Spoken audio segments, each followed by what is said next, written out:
Seeking behaviour যদি নিঃশ্বাসের সাথে যদি স্মেলে হয়, এটা যদি এরকম দেখো বাচ্চা কাচ্চা যে সারাক্ষণই বাচ্চা মোজার গন্ধ নিচ্ছে, জুতার গন্ধ নেয়, তারপরে ময়লার গন্ধ নেয়, বললাম একটু আগে। কারো কেউ বাসায় আসছে তার চুলের গন্ধ নিতেছে, মনে করো বাসায় মেহমান আসছে, ঘামে মনে করো যে বোরখা বাইরে থেকে আসছে না, ঘামের গন্ধ, বোরখা এই বোরখা খালি গন্ধ নিতেছে বাচ্চারা, বুঝতে পারছো? কারো কারো বাচ্চার গায়ে গিয়া শরীরে গন্ধ নিতেছে, বোরখা ছাড়াও। তাহলে এই যে এগুলি কি সিকিং বিহেভিয়ার, কার? স্মেলের উপরে, বাচ্চার। তাহলে তুমি এইরকম গন্ধ যদি দেখো তাহলে এটা কি হাইপার হচ্ছে, সিকিং আছে। তাহলে সেক্ষেত্রে তার চিকিৎসাটা কি হবে? তাকে বলতে বলা হয়েছে যে ডিপ ব্রিদিং নিতে বলা হয়েছে। কি বলা হয়েছে? Deep breathing. এবং ডিপ ব্রিদিংয়ের সময় তোমাকে বলতেছে, যেমন ধরো কোনো রকম পারফিউমের গন্ধ বাচ্চার নাকে ধরে রাখতে বলতেছে, যাতে বাচ্চা বাজে গন্ধর দিকে চলে আসে, বাচ্চার গন্ধর দিকে,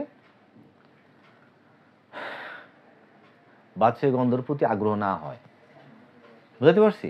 এবং বাচ্চার গায়ে খুব ভালো মানের পারফিউম রাখতে বলছে, যাতে করে সে নিজের থেকে নিজে নিয়ে বাইরের দিকে সিকিং অ্যাভয়েডটা সে করে।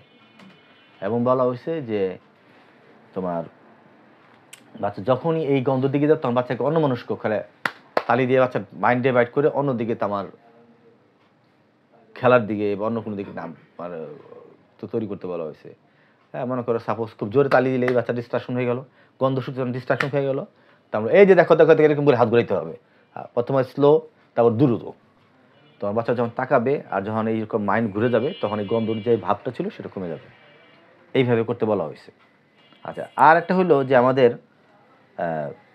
বাচ্চাকে বলতে বলা হয়েছে যে যখন গন্ধ নেয় তখন বলে এ বাজে বাজে, এই শোনা শোনে এটা করে না, এটা করে না, এরকম ফেশিয়াল এক্সপ্রেশন দিয়ে বাচ্চাকে নিরুৎসাহিত করতে হবে ওই কাজটার প্রতি, যাতে বাচ্চার ভিতর থেকে একটা ঘৃণা জন্মায়, ওই গন্ধ নেওয়ার দিকে বাচ্চা না আগ্রহ তৈরি করে।